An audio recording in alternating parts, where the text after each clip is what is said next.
ആമയിഴഞ്ചാൻ തോട് വൃത്തിയാക്കുന്നതിനായി ഇറങ്ങിയ തൊഴിലാളിയായ ജോയിയുടെ മൃതദേഹം 3-ാം ദിവസത്തിൽ ഉള്ള തിരച്ചിലിനൊടുവിൽ കണ്ടെത്തിയിരിക്കുന്നു എന്നുള്ള വാർത്ത പ്രേക്ഷകരിലേക്ക് എത്തിക്കുകയാണ്. ഇന്ന് NDRF അതുപോലെ തന്നെ നേവി സംഘമടക്കമുള്ളവരുടെ നേതൃത്വത്തിലായിരുന്നു അവിടെ ജോയിക്കായുള്ള തെരച്ചിൽ പുരോഗമിച്ചുകൊണ്ടിരിക്കുന്നത്. സോണാർ സംവിധാനം അടക്കം ഉൾപ്പെടുത്തിയുള്ള തെരച്ചിലിനൊടുവിൽ ജോയിയുടെ മൃതദേഹം കണ്ടെത്തിയിരിക്കുന്നു.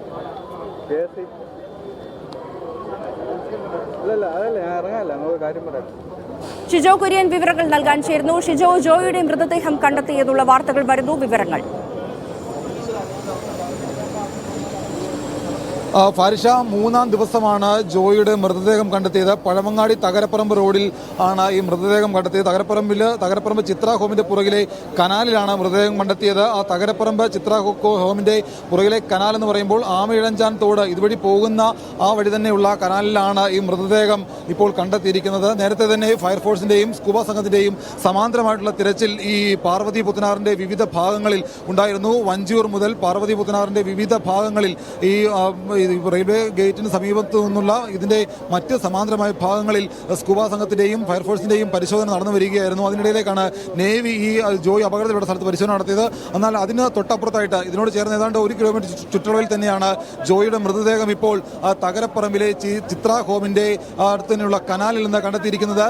3-ാം ദിവസമാണ് ജോയിയുടെ മൃതദേഹം കണ്ടെത്തുന്നത്. അപ്പോൾ ഒരുപക്ഷെ ഇവിടുന്ന് മൃതദേഹം അവിടേക്ക് ഒഴുകിപ്പോയിട്ടുള്ളതാണ് എന്നുള്ള ആ ഒരു കാര്യം ഇപ്പോൾ ശരിവെക്കുകയാണ്. കാരണം ഇത്രയധികം മാലിന്യം ഇവിടെ കിടക്കുന്ന സാഹചര്യത്തിൽ ഇവിടുന്ന് അത് ഒഴുകിപ്പോകാനുള്ള സാധ്യതയില്ല എന്നുള്ള വിലയിരുത്തൽ ആദ്യഘട്ടത്തിൽ ഉണ്ടായിരുന്നു. എന്നാൽ ഇതിപ്പോൾ അങ്ങനെയല്ല. മൃതദേഹം ഇവിടുന്ന് ഒഴുകി ആ കനാലിലേക്ക് പോയതാണ് എന്ന് സ്ഥിരീകരിക്കാവുന്ന സാഹചര്യത്തിലേക്ക് കാര്യങ്ങൾ മാറിയിട്ടുണ്ട്. കാരണം ഇത്രയും അധികം മാലിന്യം കഴിഞ്ഞ ശനിയാഴ്ച പെയ്ത മഴയാണ് ഈ മൃതദേഹം ഇവിടുന്ന് ഇത്രയധികം ശക്തിയായിട്ടുള്ള ഈ കനാലിലൂടെ ഒഴുകി, ഈ തുരങ്കത്തിലൂടെ ഒഴുകി കനാലിലേക്ക് പോകാൻ ഇടയാക്കിയത്.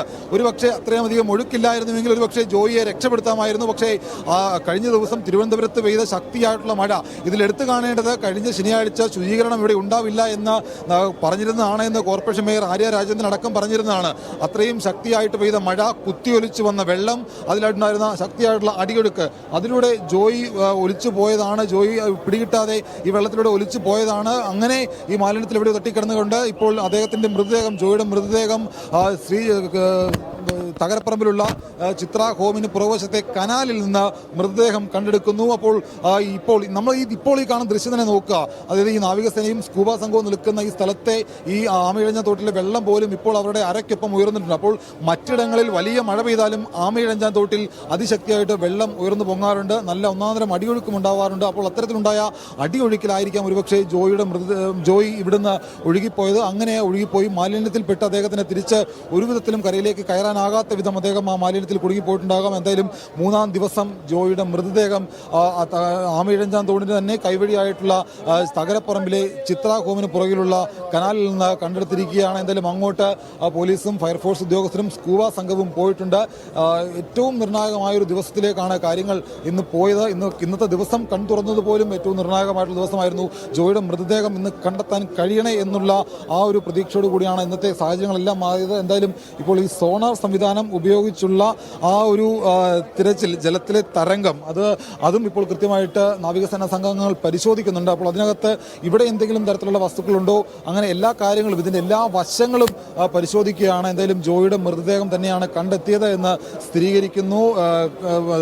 47 വയസ്സുകാരനായിട്ടുള്ള മാരായമുട്ടം സ്വദേശി ജോയി 1500 രൂപ ദിവസ കൂലിക്ക് വേണ്ടി ഈ തോട് വൃത്തിയാക്കാൻ ഇറങ്ങിയ ആക്രി വിറക്കി ജീവിച്ചിരുന്ന ജോയി വെറും 1500 രൂപയ്ക്ക് വേണ്ടിയാണ് ഈ കുത്തിയൊലിക്കുന്ന മഴയിലും കുത്തിയൊലിച്ചു വരുന്ന വെള്ളത്തിലും ഈ മാലിന്യം നീക്കം ചെയ്യാൻ വേണ്ടി ഇവിടെ ഇറങ്ങിയത്.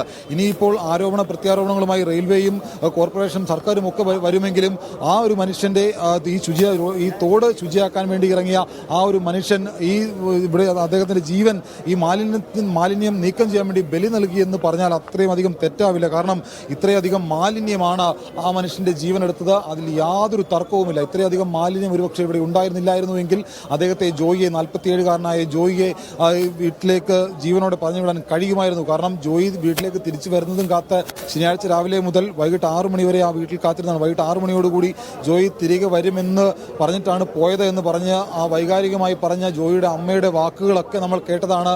ആ അമ്മ കഴിഞ്ഞ ശനിയാഴ്ച മുതൽ ഈ സമയം വരെ ഈ ജോയി മരിച്ചു എന്ന ഒരുപക്ഷെ ഇപ്പോൾ പോലും ആ അമ്മ അറിഞ്ഞിട്ടുണ്ടാകുമോ നമുക്കറിയില്ല. പക്ഷേ ഈ സമയം വരെ അവരുടെ മകനെയും കാത്തിരിക്കുകയാണ്. എന്തായാലും കഴിഞ്ഞ ശനിയാഴ്ച ഒഴുക്കിൽപ്പെട്ട് ഈ തോട് ശുചിയാക്കുന്നതിന്റെ ഒഴുക്കിൽപ്പെട്ട് മരിച്ച ജോയിയുടെ മൃതദേഹം ഇപ്പോൾ കണ്ടെത്തിയിട്ടുണ്ട്. അല്പസമയത്തിനകം ആ മൃതദേഹത്തെക്കുറിച്ചുള്ള കൂടുതൽ വിവരങ്ങൾ നമുക്ക് നൽകാൻ കഴിയും. ഹരിയും ക്യാമറയും അങ്ങോട്ട് പോയിട്ടുണ്ട്. ഹരിയിൽ നിന്ന് നമുക്ക് കൂടുതൽ വിവരങ്ങൾ അവിടെ എത്തിയാൽ ഉടൻ തന്നെ നമുക്ക് ലഭ്യമാകും. മറ്റു ഉദ്യോഗസ്ഥരും പോലീസും ഒക്കെ ഇവിടെ ഉള്ള ഒരു കാര്യമെന്ന് പറയുന്നത് ഈ 3-ാം ദിവസത്തെ തിരച്ചിലിനൊടുവിലാണ് ജോയിയുടെ മൃതദേഹം ഇപ്പോൾ കണ്ടെത്തിയിരിക്കുന്നത്. നമുക്കറിയാം ആദ്യഘട്ടങ്ങളിലെല്ലാം ഈ അപകടം, അതായത് ജോയി മാലിന്യം നീക്കം ചെയ്യാൻ ഇറങ്ങിയ ആമയിഴഞ്ചാൻ തോട്ടിൽ ഈ അപകടം നടന്ന സ്ഥലത്ത് കേന്ദ്രീകരിച്ചായിരുന്നു ആദ്യം പരിശോധനയും തെരച്ചിലെല്ലാം നടന്നതെങ്കിൽ പിന്നീട് അത് ഈ 3-ാം പ്ലാറ്റ്ഫോമിലേക്കും 4-ാം പ്ലാറ്റ്ഫോമിൻ്റെയും ഇടയിലുള്ള മാൻഹോളിൽ അടക്കം കേന്ദ്രീകരിച്ചുള്ള തിരച്ചിൽ നടന്നിരുന്നു. നമ്മൾ അതൊക്കെ കഴിഞ്ഞ ദിവസം കണ്ടതാണ്. പക്ഷേ അപ്പോഴൊന്നും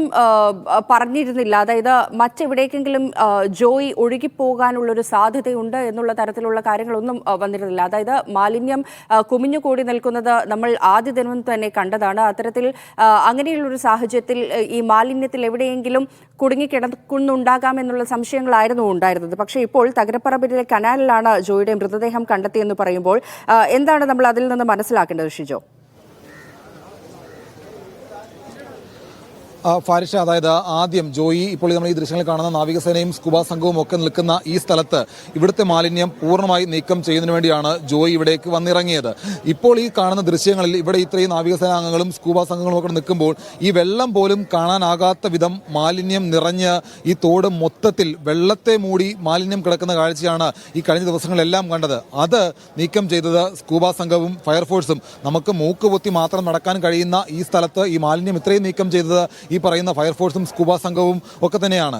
അപ്പോൾ ഇവിടുന്ന് ഇത്രയും അധികം മാലിന്യത്തെ മറികടന്നുകൊണ്ട് എങ്ങനെ ജോയി ഇതിനപ്പുറത്തേക്ക് പോയിട്ടുണ്ടാകും എന്നുള്ള ഒരു സംശയം ആദ്യഘട്ടത്തിൽ ഉണ്ടായിരുന്നു. കാരണം ഈ ഒഴുക്കിൽപ്പെട്ടാൽ പോലും ഇത്രയധികം മാലിന്യത്തിൽ തട്ടി ഈ താഴത്തെ തുരങ്കത്തിലൂടെ ജോയി എങ്ങനെ ഇതിന് ഉള്ളിലൂടെ മറുഭാഗത്തേക്ക് പോയിട്ടുണ്ടാകും എന്നുള്ളൊരു സംശയം ആദ്യഘട്ടത്തിൽ ഉണ്ടായിരുന്നു. പക്ഷേ അത് ആ ഒരു സംശയത്തിന്റെ പേരിലാണ് ഈ 4-ാം നമ്പർ പ്ലാറ്റ്ഫോമിലും 3-ാം നമ്പർ പ്ലാറ്റ്ഫോമിലും 5-ലും ഒക്കെ ഉണ്ടായിരുന്ന മാൻഹോളുകളിൽ ആ മാൻഹോളുകൾ തുറന്ന് പരിശോധന നടത്തിയത്. പക്ഷേ ആ പരിശോധനയിലൊന്നും ജോയി ഈ ഇവിടെയുള്ള തുരങ്കം താണ്ടി അപ്പുറത്തേക്ക് പോകാനുള്ള സാധ്യതയെക്കുറിച്ച് വിലയിരുത്തപ്പെട്ടിരുന്നില്ല. കാരണം ഒരു സംശയത്തിന്റെ പേരിൽ മാത്രമാണ് അത്തരത്തിലൊരു മാൻഹോളുകൾ തുറന്നുള്ള പരിശോധനയിലേക്കും അവിടേക്ക് ഇറങ്ങിയുള്ള പരിശോധനയിലേക്കും ഒക്കെ സ്കൂബ സംഘവും ഫയർഫോഴ്സും ഒക്കെ പോയത്. പക്ഷേ ഈ നമ്മൾ ഇതിലെടുത്ത് കാണേണ്ടത് ഇപ്പോൾ ഈ കനാലിൽ കാണുന്ന ഈ ഇപ്പോഴത്തെ ഈ വെള്ളം, ഇന്നലെ ഒന്നും ഇത്രയധികം വെള്ളം പോലുമില്ല. ഇവിടെ ഒന്നും നമ്മുടെ കാൽപാദം മാത്രം നനയുന്ന തരത്തിലുള്ള വെള്ളം മാത്രമായിരുന്നു മഴ പെയ്യാതിരുന്നപ്പോൾ ഇവിടെ ഉണ്ടായിരുന്നത്. ഒരു ചെറിയ മഴ പെയ്താൽ നഗരത്തിന്റെ ഏത് ഭാഗത്ത് മഴ പെയ്താലും ആമയിഴഞ്ചാൻ തോട്ടിലേക്ക്, ഈ 12 കിലോമീറ്റർ ചുറ്റളവിൽ പരന്നു കിടക്കുന്ന ഈ ആമയിഴഞ്ചാൻ തോട്ടിലേക്ക് ഈ വെള്ളം ഒഴുകിയെത്തും. അപ്പോൾ ആ വെള്ളം ഒഴുകിയെത്തുമ്പോൾ വെള്ളത്തിന്റെ ഒഴുക്ക് വലിയ തോതിൽ കൂടാൻ സാധ്യതയുണ്ട്. അപ്പോൾ അങ്ങനെ ആമയിഴഞ്ചാൻ തോട്ടിലെ വെള്ളത്തിന്റെ തോത് ഉയരുകയും ചെയ്യും. അപ്പോൾ കഴിഞ്ഞ ശനിയാഴ്ച പെയ്ത മഴ എന്ന് പറയുന്നത് വലിയ മഴ തന്നെയാണ് കഴിഞ്ഞ ശനിയാഴ്ച തിരുവനന്തപുരത്ത് പെയ്തത്. ആ മഴയിലാണ് ഈ തോട് വൃത്തിയാക്കാൻ വേണ്ടി ഇറങ്ങിയത്. ആ തോട് വൃത്തിയാക്കാൻ വേണ്ടി ഇറങ്ങിയപ്പോഴാണ് ജോയി ഒഴുക്കിൽപ്പെട്ട് കാണാതാകുന്നത്. അപ്പോൾ എന്തായാലും ഇന്ന് രാവിലെ സ്കൂബ സംഘവും നാവികസേനാംഗങ്ങളും ഇവിടെ തിരച്ചിൽ നടത്തുന്ന സമയത്ത് തന്നെ മറ്റ് വിവിധയിടങ്ങളിൽ ഇതിന്റെ ആമയിഴഞ്ചാൻ തോടിന്റെ കൈവരിയായിട്ടുള്ള പാർവതി പുത്തനാറിന്റെ വിവിധ ഭാഗങ്ങളിൽ പരിശോധന നടത്തുന്നുണ്ടായിരുന്നു. വഞ്ചിയൂർ അടക്കമുള്ള ഭാഗങ്ങളിലൂടെ പരിശോധന നടത്തുന്നുണ്ടായിരുന്നു.